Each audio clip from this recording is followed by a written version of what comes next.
अस्सलाम वालेकुम नाजरीन। उम्मीद है आप लोग सब खैरियत से होंगे। मैं मोहम्मद अली और मेरे साथ फवाद अली शाह एक दफा फिर हाजिर हैं आप लोगों के साथ। तो अभी रिसेंटली हमारे जो यूट्यूब का चैनल है उसके ऊपर एक स्टूडेंट ने सवाल किया। वो अप्लाई कर रहे थे बेसिकली पीएचडी की एप्लीकेशंस के लिए। तो उन्होंने कहा कि ये जरा हमें फर्क बताएं letter of intent, personal statement और स्टेटमेंट ऑफ पर्पस के अंदर। अब ये एक ऐसा सवाल है कि जो कि बड़ा ही पेचीदा किस्म का सवाल है, क्योंकि ऑन द सरफेस आपको लगेगा कि ये तीनों चीजें एक ही जैसी हैं। और अक्सर स्टूडेंट से मैंने इसी तरह ही सुना है कि बड़ी कॉमन ये मिसकंसेप्शन है कि यार बस एक ही चीज बस लगा दो बस हर तीनों की जगह पे ना। तो ये आज हम थोड़ा इसके ऊपर बात करेंगे कि इन तीनों में असल में फर्क है क्या और आपको उनको किस तरह से अप्रोच करना है। तो सबसे पहले तो मैं थोड़ी सी बात करता चलूं राइटिंग के बारे में। अच्छा, अब अगर आप एडमिशन कमेटी के अंदर बैठे हैं किसी भी डिपार्टमेंट की और वहां पे 500 एप्लीकेशंस आई हैं, या कम चलें इसको कम कर लें, 200 एप्लीकेशंस आई हैं। तो 200 एप्लीकेशंस में सॉर्ट करना एप्लीकेशंस एक बहुत ही मुश्किल काम होता है। समझे कि आपकी जो एप्लीकेशन है उसमें और कई सौ और एप्लीकेशंस में बहुत ही मामूली फर्क होता है। अब इसके अंदर क्या फर्क हो सकते हैं? जीआरई का स्कोर हो सकता है, आपकी सीवी हो सकती है, आपने कहाँ कहाँ काम किया है, कहाँ पे आपने स्टडी की है, ये सारी चीजें हो सकती हैं। लेकिन अगर आप समझते हैं कि आपकी किसी भी इन एरियाज के अंदर कोई कमी रह गई है, अगर आपका जीपीए इतना अच्छा नहीं है, अगर आपकी जीआरई स्कोर इतना अच्छा नहीं है, तो राइटिंग एक ऐसा कंपोनेंट है कि जो कि आपकी एप्लीकेशन में बहुत ज्यादा फर्क डाल सकता है। It can really be the difference between a good application and a bad application. आपकी एप्लीकेशन के अंदर जो भी राइटिंग के कंपोनेंट्स हैं, B it personal statement, research proposal, statement of purpose, statement of intent, कोई भी ऐसी चीज है, उससे आप दिखा सकते हैं कि आपकी पहली तो चीज ये है कि आपकी राइटिंग की क्वालिटी कितनी अच्छी है। और राइटिंग की क्वालिटी बहुत मैटर करती है स्पेशली पीएचडी प्रोग्राम्स के अंदर, क्योंकि आप जो भी चीज आप रिसर्च करेंगे, भले आप लैब में कर रहे हो, भले आप कोई सर्वे कर रहे हो, भले आप फील्ड रिसर्च कर रहे हो, उसको इवेंचुअली आपको डिसर्टेशन की फॉर्म में लिखना ही होगा और उसे पब्लिश करना होगा। तो ये बहुत बड़ा इंडिकेटर होता है एडमिशन कमेटी के लिए कि हाँ भाई मैं तैयार हूँ पीएचडी करने के लिए। अच्छा, यही सारे राइटिंग कंपोनेंट्स जो हैं, specially personal statement, statement of purpose और स्टेटमेंट ऑफ इंटेंट, ये बहुत ही इंपॉर्टेंट बन के सामने आते हैं अगर आपकी कोई तीन चार चीजों पे आप पूरे उतरते हो। मिसाल के तौर पे अगर आपका जीपीए इतना अच्छा नहीं है, तो आप अपने पर्सनल स्टेटमेंट में इस चीज को एक्सप्लेन कर सकते हैं कि भाई क्या वजूहत थी जिसकी वजह से मेरा जीपीए इतना अच्छा नहीं था। क्या मैं बहुत ज्यादा एक्स्ट्रा करिकुलर एक्टिविटीज में इन्वॉल्व था? क्या मुझे कोई पर्सनल ट्रेजेडी हो गई थी उस जमाने में? क्या कोई हेल्थ का मसला था? कोई फाइनेंशियल मसला था? क्या मैं कोई दूसरी जॉब कर रहा था साथ में? तो इन सारी चीजों को आप बड़ी बखूबी एक्सप्लेन कर सकते हैं अपने पर्सनल स्टेटमेंट या स्टेटमेंट ऑफ इंटेंट के अंदर। दूसरी चीज, अगर आपकी स्टडी के अंदर या वर्क एम्प्लॉयमेंट के अंदर कोई गैप है, तो आप उस गैप को एक्सप्लेन कर सकते हैं। क्योंकि अगर मैं सीवी को देखता हूँ और उसके अंदर कोई गैप आता है किसी साल का या 2 साल का, कि यार इस बंदे ने का कोई वर्क एक्सपीरियंस भी सामने नहीं आ रहा और इसकी कोई स्टडी भी सामने नहीं आ रही, तो उसमें एक शक पैदा हो जाता है कि भाई ये बंदा क्या कर रहा था, क्या जेल में था ये, या मतलब क्या हो गया था, इसका कोई वजह क्या है इस गैप की। तो उस गैप को आप एक्सप्लेन कर सकते हैं इस इन पर्सनल स्टेटमेंट के थ्रू। तीसरी चीज, अगर आप अपना मेजर चेंज करना चाह रहे हैं, और ये बहुत कॉमनली होता है स्पेशली पीएचडी लेवल तक आते आते कई लोगों को ये एहसास होता है कि यार जिस फील्ड में वो काम कर रहे हैं उस फील्ड में उनका इतना लगाव नहीं है, या फिर उस फील्ड में इतने मौके नहीं है, तो वो फील्ड अपनी चेंज करना चाहते हैं पीएचडी के लेवल पे आके। तो इस चीज को भी आप एक्सप्लेन करने के लिए पर्सनल स्टेटमेंट और स्टेटमेंट ऑफ इंटेंट या स्टेटमेंट ऑफ पर्पस का सहारा ले सकते हैं, क्योंकि इस चीज को एक्सप्लेन करना जरूरी है। अगर मेरा पुराना सारा एक्सपीरियंस जो है वो इकोनॉमिक्स में है और मैं एंथ्रोपोलॉजी के पीएचडी के लिए अप्लाई कर रहा हूँ, तो अगर आप इस चीज को एक्सप्लेन नहीं कर रहे हैं, तो मैं आपकी एप्लीकेशन का काफी चांस है कि वो रिजेक्ट हो जाएगी। चौथी चीज, पर्सनल चैलेंजेस आपने क्या क्या फेस किए हैं? क्या आप किसी पॉवर्टी के मतलब दौर से गुजरे हैं? क्या आपने कोई ऐसी मुश्किलात का सामना किया है? क्या आपके मिसाल के तौर पे किसी करीबी आपके खानदान में कोई डेथ हो गई थी, या कोई भी इस तरह की अगर आपकी लाइफ में कोई ट्रेजिक इंसिडेंट हुआ है जिससे आपकी परफॉर्मेंस पे असर पड़ा हो, उसको आप जरूर एक्सप्लेन करें इन सारे पर्सनल स्टेटमेंट या स्टेटमेंट ऑफ इंटेंट के अंदर, क्योंकि उससे आपकी जो सेल्फ मोटिवेशन और परसिवेरेंस की क्वालिटी है वो निकल के सामने आती है। और ये बड़ी इंपॉर्टेंट चीज है, क्योंकि यही चीज है इंडिकेटर एक सबसे बड़ा कि हाँ भाई ये बंदा या ये बंदी जो है ये पीएचडी के अपने जर्नी में सक्सेसफुल कामयाब होगी, सक्सेसफुल होगी, और दूसरे एंड पे ये पीएचडी के साथ निकलेगी। तो ये सारे बड़े अच्छे मौके हैं बेसिकली, जो राइटिंग कंपोनेंट्स हैं ये आपको अपने आप को बेहतर लाइट में दिखाने के लिए। फवाद, क्या ख्याल है तुम्हारा? तुमने इतनी सारी तुमने अपना एडमिशन कमिटीज में तुम बैठे हो, तो तुम्हारा क्या एक्सपीरियंस है कि किस तरह ये राइटिंग के जो कंपोनेंट्स हैं इनको असेसमेंट में हेल्प मिलती है, और किस तरह इनकी इम्पोर्टेंस सामने आती है? यार मेरे ख्याल में तो राइटिंग बहुत ज़्यादा इम्पोर्टेंट है, क्योंकि ये आपको तीन बेसिकली जो फैक्टर्स जो आपने भी डिस्कस किए वो आपको पता चलता है। नंबर एक, कि राइटिंग की क्वालिटी से पता चल जाता है कि बंदा पीएचडी लाइफ के लिए कितना तैयार है। मतलब पब्लिकेशंस के लिए, रिसर्च के लिए, डिसर्टेशन के लिए, प्रोफेशनल राइटिंग के लिए कितना तैयार है, तो वो रिफ्लेक्ट होता है वहाँ से। दूसरी बड़ी बात कि बंदा वो खुद को फ्रेम कैसे करता है उस जो आप जिस प्रोग्राम में आप एडमिशन लेना चाहते हैं, जिसका आपने पिछले एपिसोड में भी जिक्र किया था कि आपने बताना होता है कि आप क्यों इधर दाखला लेना चाहते हैं हमारे पास या किसी के पास, और वो मैटर क्यों करता है। मतलब आप कैसे एक अच्छे फिट हैं इस डिपार्टमेंट के लिए। तो आपने या तो कनेक्ट करना होता है अपना रिसर्च जोन, वो स्पेशलाइजेशंस ऑफर करते हैं, उनके साथ आपका पर्सनल एक्सपीरियंस या प्रोफेशनल या रिसर्च एक्सपीरियंस कनेक्ट कैसे करता है। अगर वो ना हो तो फिर किसी एक या दो प्रोफेसर्स के साथ उस डिपार्टमेंट में वो जो रिसर्च कर रहे हैं या लैब में काम कर रहे हैं उनके साथ आपकी रिसर्च किस तरह से वो फिट होती है, उनके जो लार्जर प्लान ऑफ थिंग्स हैं उनमें मैटर करती है। और तीसरी बात वही जो कि आप के पास एक अपॉर्चुनिटी है कि आप एक्सप्लेन करें वो चीज़ें जो आप सीवी या रेज्यूमे पर नहीं कर सकते। तो मेरे हम्म। ख्याल में ये सारी चीज़ें बहुत ज़्यादा इम्पोर्टेंट हैं। इवन एप्लीकेशन प्रोसेस में छोटी छोटी चीज़ें ही डिटरमिन करती हैं। हम्म। अब कुछ लोग जो हैं मेरे ख्याल में, अगर आपकी प्रोफेशनल सीवी सही है तो आपको मतलब डिसाइड करना होता है कि किस चीज़ को आप किस तरह से अच्छा फ्रेम या प्रेजेंट कर सकते हैं।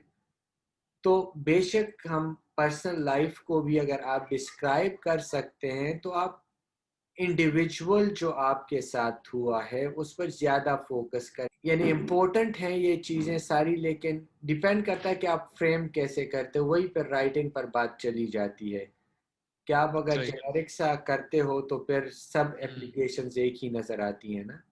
हम्म। मतलब अगर आपने कुछ इस तरह से किया हो जो कि बाकी किसी ने आपके ख्याल में जो दूसरों से अलग हो, तो बिल्कुल। उस पर फोकस करें और प्रोफेशनल। बिल्कुल।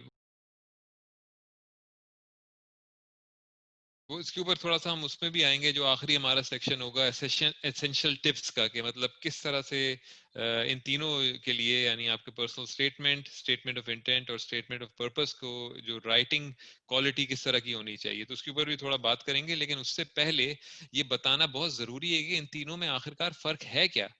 What is the difference between letter of intent, personal statement and statement of purpose? तो सबसे पहले बात करेंगे letter of intent की। Letter of intent deals with why you want to pursue the program in the university that you are applying to. अब इसका क्या मतलब हुआ? इंटेंट का मतलब क्या है? नियत, उर्दू में। नियत मतलब ये कि आपकी नियत क्या है, आप क्यों कर रहे हैं ये नियत, कि आप अप्लाई कर रहे हैं इस प्रोग्राम के लिए। तो इसके अंदर आप इसलिए फोकस करेंगे अपने पुराने पास्ट के सारे रेलेवेंट एक्सपीरियंसेस, और आपका जो अभी का प्रेजेंट एम है इस जगह पे अप्लाई करने का, कि ये किस तरह टाई इन होते हैं सारे। मेनली ऑब्वियसली इसके अंदर फ्यूचर का कंपोनेंट भी आएगा कि आपके फ्यूचर प्लान्स क्या हैं, लेकिन फ्यूचर प्लान्स का कंपोनेंट इसके अंदर इतना बड़ा नहीं होगा जितना कि स्टेटमेंट ऑफ पर्पस के अंदर होगा। तो उस पर भी बात करेंगे। अभी स्टेटमेंट ऑफ इंटेंट पे पहले बात ये करेंगे कि स्टेटमेंट ऑफ इंटेंट में आपकी कहानी कहाँ से शुरू होती है और उसके अंदर क्या क्या ऐसे रेलेवेंट चीजें हैं जो जो टाइन होती हैं आपके उस प्रोग्राम में जिसमें आप अप्लाई करना चाहते हैं। मिसाल के तौर पे आपने यूएन के साथ काम करना शुरू किया या आपने किसी एनजीओ के साथ काम करना शुरू किया और वहां पे आपको अंदाजा हुआ कि यार मतलब एंथ्रोपोलॉजी की नॉलेज बहुत इंपॉर्टेंट है, तो इस वजह से आपने जो है उस नॉलेज को की गैप को अपने ब्रिज करने के लिए और अपनी एक्सपर्टीज को सही तरह उस जॉब के अंदर अप्लाई करने के लिए आप चाहते हैं कि आप ये डिग्री प्रोग्राम जो है पीएचडी इन एंथ्रोपोलॉजी को आप परसू करें। तो इस तरह की आपकी अप्रोच होनी चाहिए। पर्सनल स्टेटमेंट पे बात करते हैं। पर्सनल स्टेटमेंट क्या है? As the name suggest, personal statement. तो पर्सनल में आपका जो आपकी अपनी ज्याती स्टोरी जो है उसका भी अमल दखल होगा। मिसाल के तौर पे स्टेटमेंट ऑफ इंटेंट और स्टेटमेंट ऑफ पर्पस के अंदर जो है ये आपकी जो पर्सनल कहानी जो है या कोई हार्डशिप से आप गुजरे हैं, इस तरह की जो चीजें हैं उनका इतना ज्यादा अमल दखल नहीं होगा जितना कि पर्सनल स्टेटमेंट में उन चीजों का होगा। तो personal statement as the name suggest बहुत ही पर्सनल किस्म की वो चीज है, मतलब है कि उसके अंदर आपकी जो इंडिविजुअल स्टोरी जो है उसका बहुत ज्यादा अमल दखल होना चाहिए। ब्रॉडली स्पीकिंग ये मैं अभी सारे बता रहा हूँ, इन सब के इंडिविजुअल कंपोनेंट्स पे भी अभी हम बात करेंगे। Finally statement of purpose. Purpose यानी कि मकसद। तो मकसद जब आप किसी चीज को बयान कर रहे हैं तो उसके अंदर आपके फ्यूचर का कंपोनेंट ज्यादा आता है कि मतलब आप क्यों इस प्रोग्राम के लिए अप्लाई कर रहे हैं। अभी आपके मतलब प्रेजेंट में क्या ऐसी चीज है कि जिसकी वजह से आप अप्लाई कर रहे हैं, और आपका आगे का प्लान क्या है, आपके 5 या 10 साल का इस डिग्री को हासिल करने के बाद का प्लान क्या है, आप किस फील्ड में काम करना चाहते हैं, किस तरह की रिसर्च करना चाहते हैं। इन सारे चीजों को ज्यादा टारगेट करता है स्टेटमेंट ऑफ पर्पस। फवाद, तुम्हारा क्या ख्याल है, इसमें कुछ ऐड करना चाहोगे? नहीं यार, आपने सही तरीके से पूरा समराइज कर दिया है। अच्छा, तो अच्छा अब हम आते हैं कि इन तीनों के अंदर अलग अलग कंपोनेंट्स क्या हैं। अच्छा, अब फवाद और मेरा जो भी एक्सपीरियंस रहा है मतलब अपनी हजारों एप्लीकेशंस देखने का, एडमिशन कमेटी में बैठने का, उसके बाद तो ये जो सारा हमने उसका जो जुज कह लें या समरी जो निकाली है वो ये है कि लेटर ऑफ इंटेंट के क्या कंपोनेंट्स होने चाहिए और उन कंपोनेंट्स को हमने पैराग्राफ में डिवाइड कर दिया है। इसी तरह हमने पर्सनल स्टेटमेंट और स्टेटमेंट ऑफ पर्पस को भी किया है। अब ये कहीं से भी ये कोई ऐसा मैजिक फॉर्मूला या कोई गोल्डन रूल नहीं है कि अगर आपने इससे हटे तो आपका एडमिशन नहीं होगा, लेकिन अगर आप बिल्कुल ही लॉस्ट हैं कि यार मैं इन चीजों को किस तरह अप्रोच करूं, तो आपके लिए एक अच्छा रूल ऑफ थंब है कि अच्छा मैं इन चीजों को अगर टारगेट करूंगा तो इवेंचुअली काम करते करते मेरे पास एक अच्छा पर्सनल स्टेटमेंट या स्टेटमेंट ऑफ पर्पस या लेटर ऑफ इंटेंट आ जाएगा। तो ये आपके लिए एक अच्छा स्टार्टिंग पॉइंट हो सकती है ये सारी चीजें। तो लेटर ऑफ इंटेंट के कंपोनेंट से बात करते हैं। पहले पैराग्राफ में आप फोकस कर सकते हैं कि what are you doing right now. मतलब आप क्या कर रहे हैं, आप कहीं पे पढ़ाई कर रहे हैं या आप कहीं पे काम कर रहे हैं, what are you doing right now. Hopefully अगर आप इसको टाई इन कर सकें कि आपके जो फ्यूचर प्लान्स हैं, मतलब है कि आप जिस प्रोग्राम के लिए अप्लाई करना चाह रहे हैं उसके साथ अगर आप टाई इन कर सकें तो बेहतरीन हो जाएगा। दूसरे पैराग्राफ में आपकी जो भी आपने पढ़ाई की है या जो भी आपका पिछला एक्सपीरियंस है वो किस तरह टाई इन होता है, या उसमें से जो रेलेवेंट पॉइंट्स हैं वो किस तरह टाई इन होते हैं आपके जो जिस जिस प्रोग्राम के लिए आप अप्लाई कर रहे हैं उसके अंदर। जैसे मैंने आपको एग्जांपल दी एंथ्रोपोलॉजी के हवाले से, इसी तरह कोई मिसाल के तौर पे अगर इकोनॉमिक्स के लिए अप्लाई कर रहा है, इकोनॉमिक्स पीएचडी के लिए, तो ये कह सकता है कि अच्छा देखिए मैंने मैकेनिकल इंजीनियरिंग में मेरा बैचलर था और मास्टर्स था, लेकिन उसके बाद मैंने जब फील्ड में गया तो मुझे एहसास हुआ कि इकोनॉमिक्स की नॉलेज भी बहुत इंपॉर्टेंट है, क्योंकि obviously at the end of the day हर चीज बिजनेस है।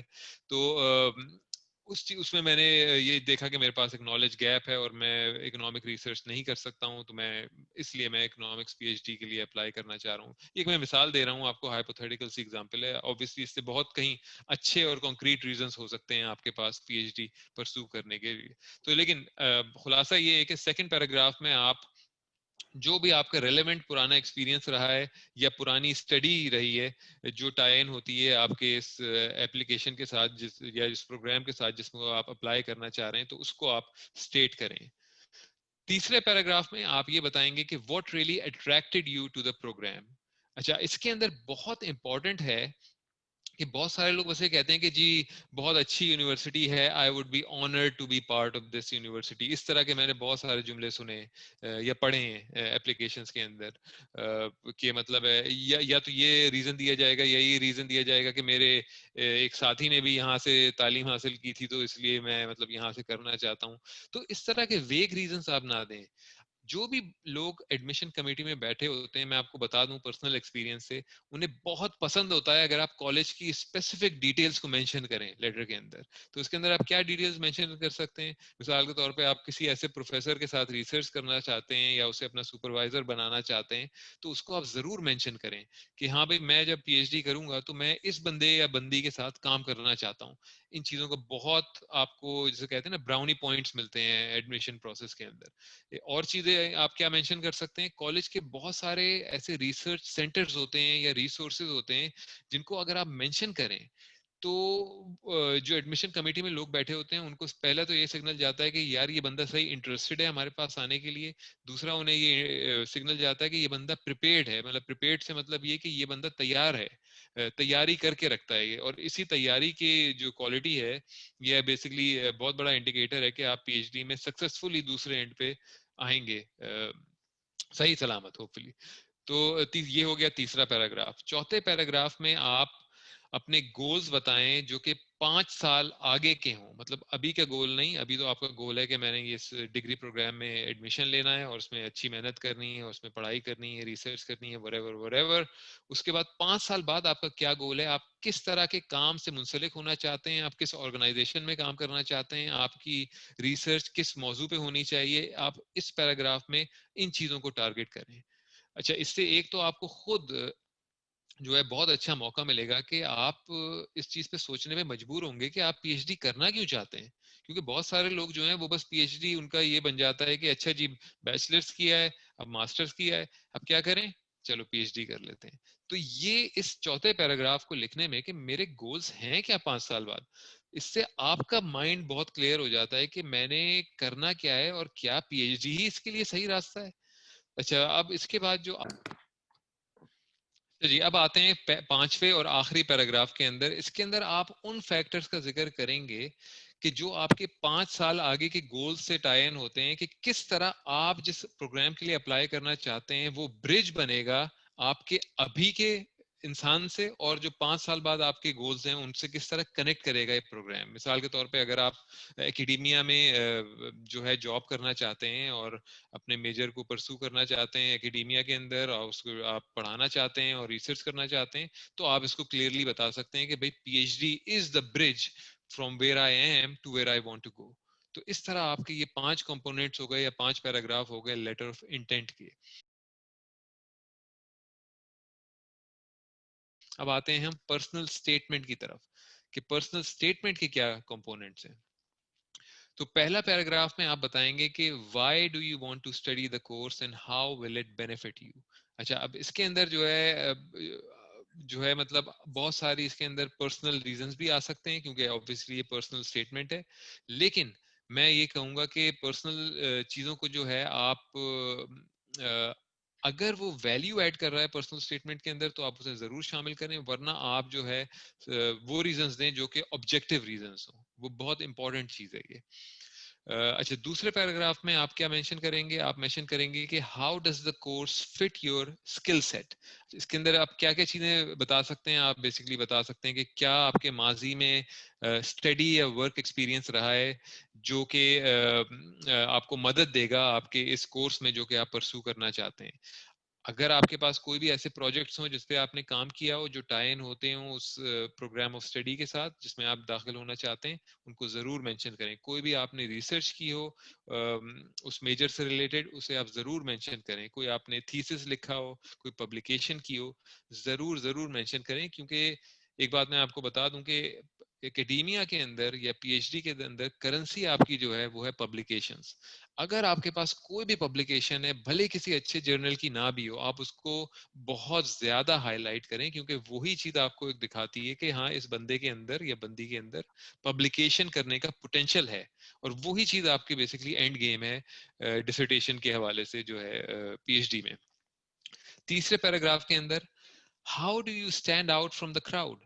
अब ये बहुत इंपॉर्टेंट चीज है, क्योंकि जैसा कि मैंने कहा कि 200 एप्लीकेशंस आ रही हैं हर प्रोग्राम के लिए, और उनके पास स्पॉट्स कितने, 5 या 6 स्पॉट्स हैं, राइट। ये मैं एक एवरेज यूएस की यूनिवर्सिटी की बात कर रहा हूँ। 5-6 पीएचडी के स्पॉट्स हैं उनके पास, जो कि फंडिंग के साथ हैं। ऑब्वियसली अगर आप फंडिंग की जरूरत नहीं है आपको, आप अपने पैसे खुद दे रहे हैं, then it becomes easier to get admission into a PhD program. लेकिन अगर आपके पास फंडिंग चाहिए आपको, और फंडिंग, मैं कहता हूँ कि फंडिंग के बगैर पीएचडी नहीं करना चाहिए, खैर ये मौजू एक और वीडियो का है तो उस पर बाद में बात करेंगे किसी और वीडियो में। लेकिन आप इसमें बताएं इस तीसरे पैराग्राफ में कि आप किस तरह दूसरों से बेहतर हैं या वेल इक्विप्ड हैं इस प्रोग्राम को परसू करने के लिए। क्या चीजें आप इसमें मेंशन कर सकते हैं? वंस अगेन, रिसर्च आपकी क्या रही है, अगर कोई रही है इससे पहले, आपके अंदर क्रिटिकल थिंकिंग का मादा कितना है, अब वो आप किस तरह करेंगे, एग्जाम्पल्स के थ्रू करेंगे। क्रिटिकल थिंकिंग के आपने किस तरह अप्लाई किया कहीं पे, या किसी कोर्स में आपने अप्लाई किया, किसी प्रोजेक्ट में आपने अप्लाई किया, या अपनी आप जनरल लाइफ में आप किस तरह अप्लाई करते हैं। कम्युनिकेशन स्किल्स की आप बात कर सकते हैं। कम्युनिकेशन स्किल्स की अगर आपके पास कोई भी मिसाल है जिससे आपकी जाहिर होता है कि यार हाँ, ये बंदे के पास राइटिंग स्किल्स अच्छी हैं या ओरल स्किल्स, वर्बल स्किल्स अच्छी हैं, आप उन्हें जरूर मेंशन करें। ये आप प्रेजेंट अच्छा कर सकते हैं या आप लिख अच्छा सकते हैं। ऑर्गेनाइजेशन की स्किल्स अगर आपके पास हैं अच्छी, आप उन्हें जरूर मेंशन करें, क्योंकि at the end of the day PhD is a lot about organisation, organisation of time, organisation of resources, organisation of all your knowledge. तो ये सारी चीजें बहुत इंपॉर्टेंट हो जाती हैं। इसी तरह प्लानिंग और टाइम मैनेजमेंट के हवाले से अगर आपकी कोई भी पॉजिटिव्स हैं तो उनको आप जरूर बताइए। अच्छा, एक और चीज जो इसके अंदर लोग जो हैं वो उसे नजरअंदाज कर देते हैं, वो ये है कि आपके मेन इन्फ्लुएंसेस क्या हैं। अब मेन इन्फ्लुएंसेस आपके जो हैं, एक तो ब्रॉड इन्फ्लुएंसेस हो सकते हैं। मिसाल के तौर पे भी मुझे जो है कोई पास की कोई मतलब कोई पर्सनैलिटी है, मिसाल के तौर पे अलेक्जेंडर द ग्रेट से मैं बहुत इंस्पायर्ड हूँ, मैं भी हाइपोथेटिकल एग्जांपल दे रहा हूँ आपको। एक तो ये हो गई आपकी ब्रॉड, आपकी जो इंस्पिरेशन हो गई या इन्फ्लुएंस हो गई।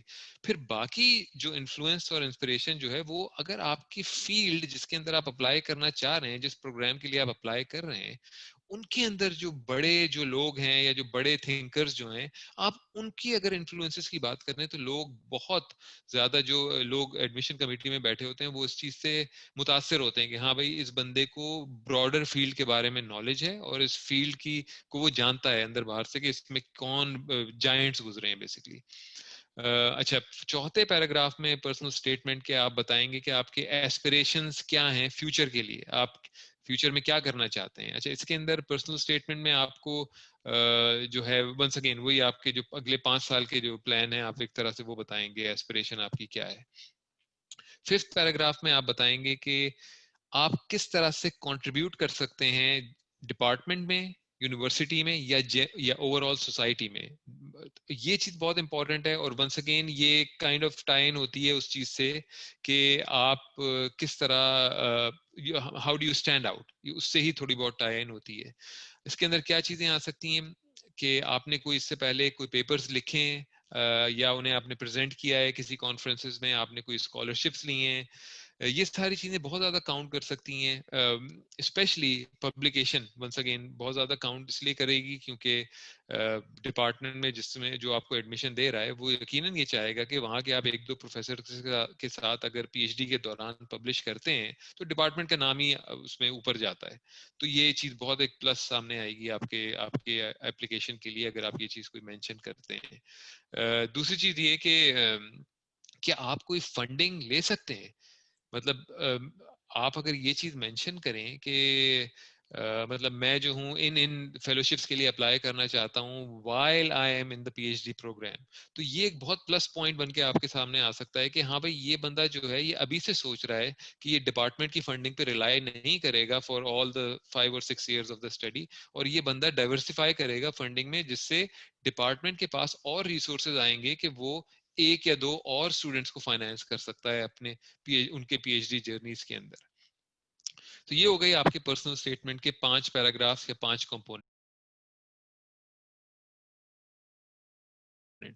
फाइनली हम आते हैं स्टेटमेंट ऑफ पर्पस के अंदर। तो स्टेटमेंट ऑफ पर्पस के अंदर जो पहला पैराग्राफ होगा वो होगा आपका introduction, you will be introducing yourself, इसके अंदर आपके इंटरेस्ट क्या हैं, आपकी मोटिवेशंस क्या हैं इस प्रोग्राम में अप्लाई करने के लिए, आप इनको कवर करेंगे और इसको आप बहुत ही शॉर्ट एंड स्वीट रखेंगे, इसको आप बहुत ज्यादा तवील करने की जरूरत नहीं है। ये बेसिकली बहुत ही एक छोटी सी आपकी बायो होगी जो कि उन्हें पहले पैराग्राफ में मिलेगी। अच्छा, दूसरे पैराग्राफ में आपको समराइज करना है आपका जो भी रेलेवेंट अंडर ग्रेजुएट का एक्सपीरियंस है, ग्रेजुएट स्टडी का एक्सपीरियंस है, या जो पुराना वर्क एक्सपीरियंस है जो कि आपके टाई इन होता है इस प्रोग्राम के साथ। अब ऑब्वियसली ये वाला कंपोनेंट जो है ये तीनों में ही, यानी कि आपके letter of intent, personal statement और स्टेटमेंट ऑफ पर्पस, तीनों में ही था, लेकिन अलग अलग जगहों पे था। उनके जो ऑर्डर कह लें आप पैराग्राफ के हवाले से, वो डिफरेंट थे। तो इन चीजों का बड़ा ख्याल रखें आप। तो इसके अंदर आप क्या मेंशन कर सकते हैं, जो आपने रिसर्च पहले कंडक्ट की हो, आपने जो पेपर्स पहले लिखे हैं, इन सारी चीजों को आप मेंशन कर सकते हैं। अच्छा, उसके अलावा एक और चीज जो स्टेटमेंट ऑफ पर्पस के लिए बहुत जरूरी है, उसको आपको ख्याल रखना है कि आपको लिखना है, आपको जो राइटिंग करनी है वो अपनी फील्ड के हिसाब से करनी है। मेरा ताल्लुक इकोनॉमिक्स की फील्ड से है, मैं कह सकता हूँ कि इकोनॉमिक्स की फील्ड में जो राइटिंग जिस तरह से होती है वो बिल्कुल ही मुख्तलिफ है, जैसे कि अगर मैं कंपेयर करूँ सोशियोलॉजी की फील्ड से। इसी तरह पॉलिटिकल साइंस में जिस तरह राइटिंग होती है वो बिल्कुल डिफरेंट है सोशियोलॉजी और इकोनॉमिक्स से। तो आप अपनी फील्ड में जिस तरह राइटिंग होती है उसे जानिए, और स्टेटमेंट ऑफ पर्पस के अंदर स्पेशली आप उसी तरह की राइटिंग स्टाइल अपनाएं। और ये इसलिए इंपॉर्टेंट है क्योंकि स्टेटमेंट ऑफ पर्पस जो है वो बहुत ज्यादा आपके फ्यूचर प्लान से भी ताल्लुक रखता है। तो इसके एक क्लियर इंडिकेशन मिलती है पढ़ने वाले को या एडमिशन कमेटी को कि ये बंदा हमारी फील्ड के लिए तैयार है और he knows the ins and outs of our field.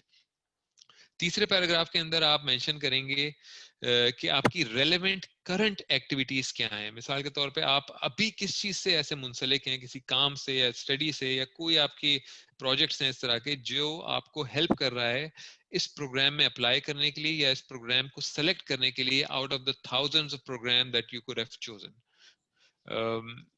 अच्छा, आखिरी जो पैराग्राफ है उसके अंदर आप इलेबरेट करेंगे आपके अपने एकेडमिक इंटरेस्ट के ऊपर कि आपका एरिया ऑफ रिसर्च क्या होगा, आपके पॉसिबल रिसर्च क्वेश्चन क्या होगा जिसको आप स्टडी करना चाहते हैं या जिसके ऊपर आप एनालिसिस करना चाहते हैं अपने पीएचडी के दौरान, और आपके पॉसिबल सुपरवाइजर्स कहाँ क्या होंगे। तो अगर आप इस पे गौर करें तो ये जो कंपोनेंट है, चौथा पैराग्राफ जो है, ये ना ही पर्सनल स्टेटमेंट में है और ना ही ये लेटर ऑफ इंटेंट में है। तो इस तरह की छोटी छोटी चेंजेस जो हैं वो इन तीनों को मुख्तलिफ बनाती हैं एक दूसरे से। तो ये थोड़ा सा हमारा बेसिकली एक तरह से समराइज करने की मैंने कोशिश की है कि इन तीनों के क्या डिफरेंट कंपोनेंट्स हैं। अब फवाद से भी मैं पूछूंगा, फवाद कोई चीज जिसमें मिस की है या कोई चीज तुम इसमें ब्रॉडर इसमें आइडिया देना चाहते हो कि किस तरह इनको अप्रोच किया जाए। कि यार आपने बिल्कुल सही डिटेल में एक्सप्लेन किया। मेरे ख्याल में सिर्फ जो एक चीज़ मैं ऐड करना चाहूँगा तीनों में, वो जो भी आप बताएं आप जनरल बातें ना करें, आप एग्जाम्पल से और नैरो डाउन करें। मतलब अपनी लाइफ से, अपने प्रोफेशनल जो आपका एक्सपीरियंस है या बैकग्राउंड है, कनेक्ट करें। और जितना आप कस्टमाइज करेंगे उतना ही आपकी एप्लीकेशन की वैल्यू ज़्यादा होगी। एक और चीज मैं बताता चलूं कि जो तीनों में कॉमन है उसको कि आप एंड कैसे करेंगे। आप एंड हमेशा करेंगे अपनी एडमिशन कमेटी को थैंक करके आप एंड करेंगे, इन तीनों लेटर्स को आप इसी तरह एंड करेंगे। तो अब हमारा जो आखिरी इस वीडियो का जो हिस्सा है वो हमने रखा है एसेंशियल टिप्स के ऊपर, और ये एसेंशियल टिप्स तीनों पे अप्लाई होते हैं, यानी कि आपके letter of intent, personal statement और स्टेटमेंट ऑफ पर्पस, तीनों पे ही होते हैं। पहला जो है वो ये है कि आपकी टोन की क्या इंपॉर्टेंस होनी चाहिए। मतलब टोन आपकी पॉजिटिव और इंथुजियास्टिक होनी चाहिए, उसके अंदर आपकी सेल्फ मोटिवेशन दिखनी चाहिए। तो इसको किस तरह आपका लेटर इस तरह बनाया जाए कि वो पढ़ने वाले के लिए इंटरेस्टिंग भी हो और उससे आपकी जो सेल्फ मोटिवेशन की क्वालिटी है वो निकल के सामने आ रही हो। फवाद, तुम्हारा क्या ख्याल है, किस तरह इसको अप्रोच किया जाए? यार इसमें तो बात उसी पर चली जाती है ना कि आपको मोटिवेशन को भी किसी फैक्टर के साथ कनेक्ट करना पड़ेगा कि आप क्यों मोटिवेटेड हैं। मतलब अब मेरा एरिया हेल्थ कम्युनिकेशन का है, तो मैंने अपनी जब पीएचडी डिसर्टेशन कर रहा था मैं पोलियो वैक्सीन पर कर रहा था। तो मैंने अपने डिसर्टेशन का पहला हिस्सा जो लिखा है उसमें यही मेंशन किया कि मैं ये क्यों इंटरेस्टेड मैं वैक्सीन और पोलियो में क्यों, क्योंकि पाकिस्तान में ये एक बड़ा इशू था। तो मतलब जस्टिफाई करना कुछ चीज़ों को जो है वो आपने करना पड़ता है, या तो आपका पर्सनल एक्सपीरियंस होता है उसमें। मतलब मेरी एक दोस्त है जो ब्रेस्ट कैंसर पर काम करती है, तो वो उसका ये है कि यार मेरी माँ को ब्रेस्ट कैंसर हुआ था तो मैं उसकी प्रिवेंशन के लिए आई हूँ। मैं अपना पोलियो का जो हमारे खैबर पख्तूनख्वा में केसेस आ रहे थे, तो मैंने इस तरह से इसे जस्टिफाई किया कि मैं और इस फिनोमिनन को समझना चाहता हूँ। मेरी एक दोस्त है जो डायबिटिक है और वो डायबिटीज़ पर काम कर रही है कि कैसे प्रिवेंशन कैंपेन चलाए जाएं पब्लिक हेल्थ में। तो आपको स्पेसिफिक एग्जाम्पल से, और वही आप अपनी पर्सनल स्टोरी से भी कनेक्ट कर सकते हैं, अपने मुल्क के साथ भी कनेक्ट कर सकते हैं। तो काफ़ी तरीके, या प्रोफेशनली आपने किसी ऐसी एनजीओ में काम किया हो या नॉन प्रॉफिट में काम किया हो जो उस एरिया में काम कर रही थी और आपका इंटरेस्ट बड़ा है। अब नेचुरल साइंसेस में या अगर इंजीनियरिंग में आप काम कर रहे हैं तो आपको वो फिर आप कनेक्ट कर सकते हैं अपने बैचलर्स के एक्सपीरियंस से कि आपने ये पढ़ा किसी कोर्स में या किसी प्रोफेसर ने इंस्पायर किया। तो इस तरह से आप फिर अपनी मोटिवेशन शो करते हैं, लेकिन वही बात कि आप स्पेसिफिक एग्जांपल दें मोटिवेशन की। यानी वही कि जनरलाइज्ड बात ना करें कि मैं बहुत ज़्यादा मोटिवेटेड हूँ इस फील्ड को समझने के लिए। वाई का आंसर जो सवाल है कि क्यों, वो होना चाहिए आपके स्टेटमेंट में। हम्म बिल्कुल। तो पहली टिप हमारी हो गई positive and enthusiastic tone for all three of these letters. दूसरी हमारी टिप है एक्यूरेट ग्रामर एंड पंक्चुएशन। और इसके लिए सबसे इंपॉर्टेंट मेरे हाल में जो हल है वो है कि आप प्रूफ रीड खुद भी करें और दूसरों से भी कराएं। और फवाद, तुमने तुम्हारे जो एडमिशन कमेटी में बैठने के एक्सपीरियंसेस से तुमने कितनी एप्लीकेशंस, अगर तुम 200 एप्लीकेशन देखते हो उसमें से कितनों में ग्रामेटिकल मिस्टेक्स होते हैं? यार अक्सर में होते हैं, मेजॉरिटी में होते हैं। जो स्टैंड आउट करते हैं एप्लीकेशंस उनमें नहीं होती, मतलब उनका पता चलता है कि उन्होंने टाइम की इन्वेस्टमेंट की है, एनर्जी लगाई है। और ये यानी मैं इनकरेज करना चाहूँगा लोगों से कि इसमें कोई शर्म नहीं कि आप अपनी इंग्लिश लोगों से ठीक कराएं। इवन यहाँ के जो यूएस के जो स्टूडेंट्स होते हैं, मतलब मैंने काफ़ी अंडर ग्रेजुएट स्टूडेंट्स के लेटर ऑफ इंटेंट या statement of purpose as an instructor उनको एडिट करके दी है, उनकी सीवीज मैंने एडिट करके दी हैं। मैंने खुद अपना एडमिशन से पहले पीएचडी से अपने पाकिस्तान में प्रोफेसर से एडिटिंग कराई थी। तो इसमें कोई शर्म नहीं है, आप रीच आउट करें, लोगों से कराएं। और ये कल्चर है, यानी यूएस में तो ये कल्चर है कि लोगों से ठीक कराएं, बजाय इसके कि आप गलत दिखे आपका जो एप्लीकेशन है, आप चेक कराएं दो तीन लोगों से। और मेरे ख्याल में आपकी इंग्लिश जितनी भी अच्छी हो, ग्रामर जितना भी अच्छा हो आपका, जब तक दो तीन लोग और नहीं देखते, मेरे ख्याल में उसमें मसला रह जाता है। बिल्कुल बिल्कुल, क्योंकि आप उस चीज को एक ही तरह से देख रहे होते हैं शुरू से आखिर तक, और वो तरीका कभी कई दफा गलत भी हो सकता है। तो इस चीज को आप अपनी ईगो को मारें बेसिकली, और आप आराम से, आपको कोई दो तीन लोगों से तो जरूर उसे प्रूफ रीड करवाएं, और वो दो तीन ऐसे होने चाहिए जो आपको सही मशवरा दें। और फिर आप उनके, आपके अंदर भी इतनी जो कह लें कि ओपननेस होनी चाहिए कि आप उन सजेशंस को सुने, उनको देखेंगे वो अप्लाई होती हैं या नहीं, और फिर आप उनको अप्लाई करें, और अगर नहीं होती अप्लाई तो आप उसके लिए भी आप तैयार रहें।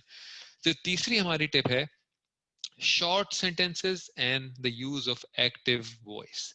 अच्छा, ये पाकिस्तान में के लिए स्पेशली जो है बहुत जरूरी है ये टिप, या साउथ एशिया के लिए, क्योंकि हमारे इलाके में अभी भी पैसिव वॉइस पे बहुत ज्यादा जोर दिया जाता है राइटिंग में कि, और दूसरी चीज ये कि बड़े बड़े फ्लावरी किस्म के सेंटेंसेस लिखे जाते हैं, वो जैसे चार्ल्स डिकेंस के नॉवेल के जमाने के ना। तो इंग्लिश का स्टाइल चेंज हो गया है, स्पेशली एकेडेमिया के अंदर। छोटे सेंटेंसेस की जो क्लैरिटी होती है वो बड़े सेंटेंसेस में कभी भी नहीं आ सकती है। इस चीज को जरूर याद रखें। बड़े सेंटेंस लिखने से कोई इम्प्रेस नहीं होगा कि आपकी इंग्लिश बहुत अच्छी है। इसी तरह एक्टिव वॉइस, जब आप कहते हैं कि आई विल डू दिस या आई एम डूइंग दिस, उससे एक ओनरशिप का एहसास होता है। उससे लगता है कि हाँ ये बंदा जो करना चाहता है या जो कर रहा है उस चीज को ओन करता है। फवाद, तुम्हारा क्या ख्याल है इनके बारे में, कितना असर पड़ता है इन चीजों से? यार बहुत असर पड़ता है इससे। आपकी जो एप्लीकेशन है उसमें फ्लो का भी पता चलता है, आपकी राइटिंग स्टाइल का पता चलता है, कोहेरेंस का पता चलता है इन चीज़ों से। तो जितना आप और लोगों ने यार, अगर किसी ने 100 या 200 एप्लीकेशंस पढ़नी है और आपने 5 सफ़े लिखे हुए हैं जिनकी तुक नहीं बनती, एक तो आप जितना लंबा लिखते जाएंगे कनेक्टिविटी नहीं रहती, कोहेरेंस नहीं रहती आपकी एप्लीकेशन में। तो जितना ब्रीफ रखें और टू द पॉइंट बात करें और कोहेरेंट रखें तो फायदा होता है। हम्म। अच्छा, अब जो हमारी चौथी जो टिप है वो ये है कि बल्कि फवाद ने इसके ऊपर पहले ही टच कर चुका है, डेमोन्स्ट्रेशन बाय एग्जाम्पल। तो फवाद, मैं तुम्हारी तरफ ही ये फेंकता हूँ, डेमोन्स्ट्रेशन बाय एग्जाम्पल कितना इंपॉर्टेंट है? यार बहुत ज्यादा इम्पोर्टेंट है, क्योंकि वही बात आ जाती है ना कि जनरलाइज बातें तो सभी करते हैं कि कि मैं बड़ा मेहनती हूँ, I am very hard working. भाई हाँ कुछ दिखाओ तो मुझे कि क्या हार्ड वर्क किया है तुमने। एग्जैक्टली कि हार्ड वर्क क्या किया। या तुम कह रहे हो कि यार हम गरीब हैं, तो वो तो साउथ एशिया में मेजॉरिटी होते हैं, बताओ एग्जैक्टली एग्जाम्पल से बताओ हम्म। कि तुम कैसे स्टैंड आउट करते हो, वो क्यों डिफरेंट था और उसने हम्म। तुम्हारी लाइफ को और एकेडमिक जर्नी को हम्म। कैसे इन्फ्लुएंस किया, या तुम्हारी बिल्कुल। फिलॉसफी जो है इस फील्ड की तरफ उसको कैसे इन्फ्लुएंस किया। हम्म। मतलब हम्म। वही बात ना कि गुर्बत की बात करना गलत नहीं है, लेकिन उसको फिर आप कनेक्ट करें किसी अपने फील्ड के साथ, या उसने आपकी फिलॉसफी को कैसे इन्फ्लुएंस किया इस फील्ड की जो है उस तरफ। बिल्कुल। तो अच्छा। हम्म। जी, कुछ कहना चाहते हो क्या?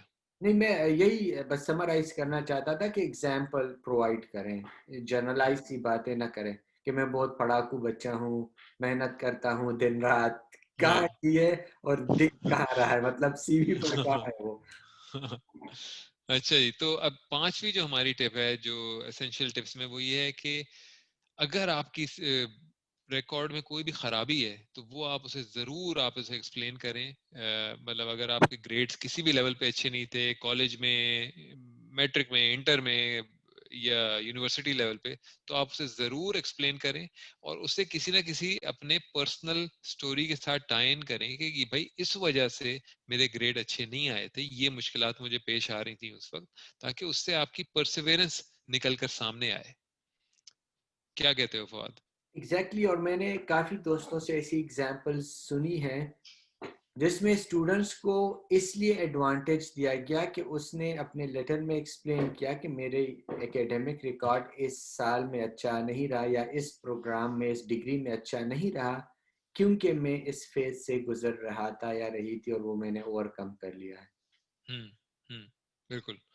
तो अच्छा, अब इसी के साथ फिर छठी हमारी जो टिप है वो कंबाइंड टिप है, जिसमें दो कंपोनेंट्स हैं। एक ये है उसमें के अंदर कि आपके पैराग्राफ्स के अंदर कंटिन्यूटी होनी चाहिए, और दूसरा इसका हिस्सा ये है कि 500 से 1000 लफ्जों का, 500 से 1000 वर्ड्स का आपके ये लेटर होने चाहिए, अनलेस स्टेटेड अदरवाइज। जरूर पढ़ें हर यूनिवर्सिटी की एप्लीकेशन प्रोसीजर या एप्लीकेशन गाइडलाइंस के अंदर जाके कि वो आपसे चाहते क्या है। अक्सर जगहों पे उन्होंने लिखा हुआ होता है कि हम ये कंपोनेंट उसमें आप एड्रेस जरूर करें, या ये वर्ड लिमिट होनी चाहिए। अगर वर्ड लिमिट कोई मुख्तलिफ है इससे, तो जरूर आप उस वर्ड लिमिट को आप तरजीह दें। लेकिन अगर कोई वर्ड लिमिट नहीं लिखी है तो 500 से 1000 लफ्जों में आप तमाम कंपोनेंट को टच कर सकते हैं, अच्छी तरह टच कर सकते हैं, और उसे शॉर्ट एंड स्वीट भी रखेंगे। क्योंकि ये मैं आपको बता दूं कि जब मैं बैठता हूँ 200 एप्लीकेशंस को सॉर्ट करने के लिए, तो मेरे पास टाइम नहीं है कि मैं किसी की 5 पेज की मैं राम कहानी पढ़ूंगी। अच्छा भाई वो कहाँ पैदा हुआ था, और फिर उसने वो कौन से स्कूल में गया, और फिर उसके वो किस तरह उसने टाट पे बैठ के तालीम हासिल की। तो मेरे पास इतना टाइम नहीं है, और किसी के पास भी नहीं होता, ये ह्यूमन नेचर है। तो आप उसे छोटा रखें, लेकिन टू द पॉइंट रखें उसे, और इंटरेस्टिंग रखें। फवाद, क्या कहते हो इस आखिरी टिप के बारे में? हाँ यार, बिल्कुल आपने सही कहा कि इतना ही होना चाहिए। इसमें मैं सिर्फ ये ऐड करूंगा कि अगर आप स्टोरी सुना रहे हैं और कोहेरेंट रखने में मसला आ रहा हो कनेक्टिविटी में, तो सब हेडिंग्स दें हम्म। कि पर्सनली मैं इस तरह कनेक्ट करता हूँ, या आपने जो डिफरेंट चीज़ें बताई हैं उनकी फिर सब हेडिंग दें, तो ऑर्गेनाइज रखने में हेल्प होगी और पढ़ने वाले को भी पढ़ने में आसानी रहेगी। ठीक। तो ये हमारा एक बेसिकली जो सवाल किया था एक लिसनर ने कि क्या फर्क है स्टेटमेंट ऑफ इंटेंट या लेटर ऑफ इंटेंट और पर्सनल स्टेटमेंट और स्टेटमेंट ऑफ पर्पस के अंदर। तो उसके ऊपर हमने सोचा कि यार इसको हम थोड़ा सा ब्रेक डाउन इस तरह करें कि सुनने वाले को एक गाइडलाइन मिल जाए कि अच्छा मुझे अगर पर्सनल स्टेटमेंट लिखना है तो उसमें क्या क्या कंपोनेंट्स मुझे हिट करने और क्या उसकी असेंशियल टिप्स होनी चाहिए। तो उम्मीद है कि आप लोगों को ये आज की एपिसोड पसंद आई होगी और इससे आप लोगों की जो एप्लीकेशन प्रोसेस में आसानी होगी। एपिसोड को लाइक जरूर कीजिए और चैनल को सब्सक्राइब करें और आगे आने वाली एपिसोड्स भी देखते रहें। मेरे और फवाद की तरफ से खुदा हाफिज। खुदा हाफिज।